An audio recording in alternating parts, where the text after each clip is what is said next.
ვის შემოვართვა ხელი, ყველა მიცნობს. ცაცვალო რიტა ვარ, 6 შვილის დედა. საპატრიარქო ჩოხოსანთა ერთ-ერთი ღირსეული წევრი, რა მგონია რომ ღირსეული ვარ, მაგრამ შეიძლება მალე უღირსიც გავხდე თქვენაირების წყალობით.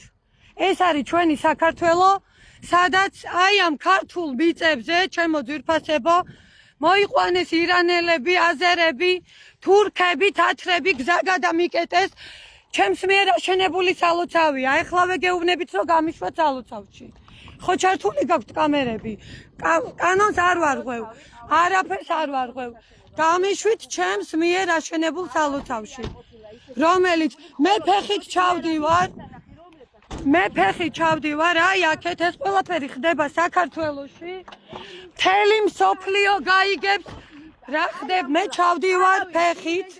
მსოფლიოს ტელევიზიები გამოოძახებული მყავს, ყველაფერი გამოვიძახე, მოვლენ ახლა აი აქ ქართველი ფაშისტები. ზედამხედველობა მერიის სამსახური ანგრევენ ყველაფერს სალოცავს, 300 ოჯახს გადაუარეს, 300 ოჯახის უკან დგას 700-ზე მეტი ქართველი ბავშვი, ხალხო. აქ კალაძეს უნდოდა გოლფის მოედანი. მერე თუ კარგად გაყიდდა, ნუ უკეთეს ფასად მოიყვანეს ინვესტორები, მოყავთ და მიწასთან გაასწორეს ქართველი ხალხის მიერ აშენებული ყველაფერი. გადააზიარეთ მაქსიმალურად. მე გაჩერებას არ ვაპირებ, მე ვარ ქართველი დედა, 6 შვილის დედა. გპირდები კალაძე, რამდენჯერ მინდოდა შენთან შეხვედრა. ხო იცი ვინც ვარ, ხო იცი რასაც ვითხოვდი, ხო იმალები, ვინც ხასავით დაიმალები ბოლომდე და ვინც აი ამ დანგრევაში მიიღეთ მონაწილეობა, გპირდებით. დაიმახსოვრეთ ჩემი სახელი. 1 წელი არ გინდათ რომ თქვენი ოჯახები დაინგრევა, თქვენი შვილები და ოჯახის წევრებს რა დაემართებათ, მე კი არ გწევლით.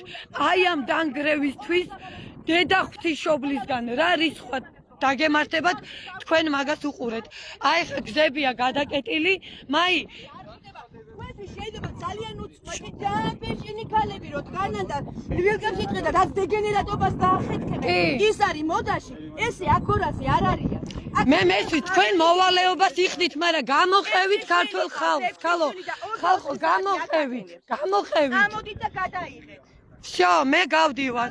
ცისთვის შეიძლება ჩემი ნათქვამი წყევლა, მაგრამ ნახავენ აი ეს ოჯახები, რომლებიც ქართველებს არ აძლევენ იმის უფლებას, რომ უბრალოდ გაიხარონ და ჩემი შვილი რო გაიზრდება, საზღვარგარეთ გაქცევა არ მოუნდეს, რომ მის მიწაზე არ ექნება კერა და ჭერი და არაფერი. აი მერე ნახავს მთელი საქართველო, უარესის ღირსები ვართ, უარესის. მოახლოვდით ჩვენ სალოცავს, აი ვინმე გამაგებინოს ეს წითელი ლენტი რას ემსახურება, ღმერთო კი მომკალი, ანუ რას ნიშნავს ეს წითელი ლენტი, ვაიმე ამათ ჭკუას, ანუ რას ნიშნავს, არ უნდა შევიდე და არ უნდა ვილოცო თუ რას ნიშნავს ეს ლენტი, აი როგორ მაინტერესებს, ვაიმე ღმერთო რა საწყლები არიან, ვაიმე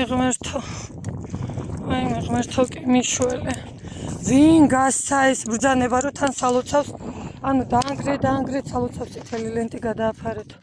აი ვინ ღმერთო შემო, აი ღმერთო ჩემო, აი არ ვიცი.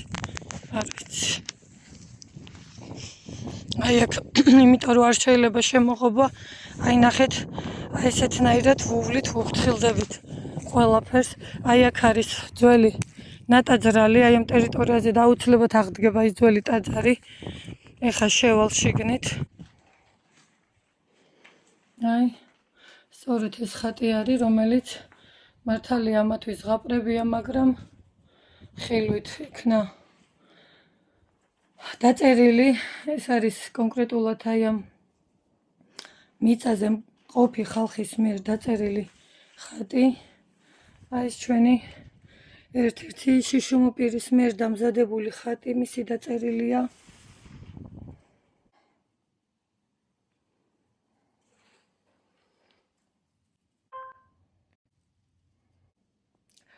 ხალხო, როცა არ იცით რა ხდება, არც გინდათ რომ გაიგოთ და ეუფალმა მოგიტევოთ ყველას ეს უდიდესი დანაშაული.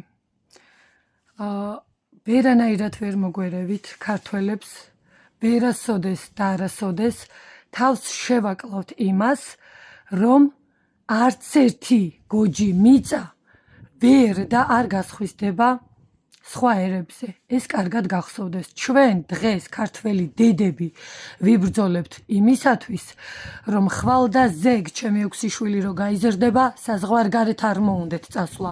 მთავარი არ არის, რომ სადღაც 1 და 2 ოთახიან ბინაში რაღაცნაირად გაიზარდონ ბავშვები.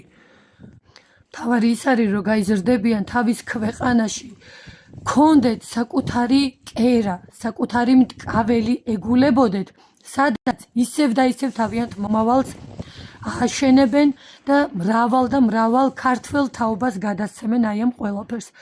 ასე რომ, სადაც გინდათ, როცა გინდათ იქ დამიბარეთ. აუცილებლად ეს საქმე ესე არ დასრულდება და ვიღაცამ აგოს ამ ყველაფერზე პასუხი.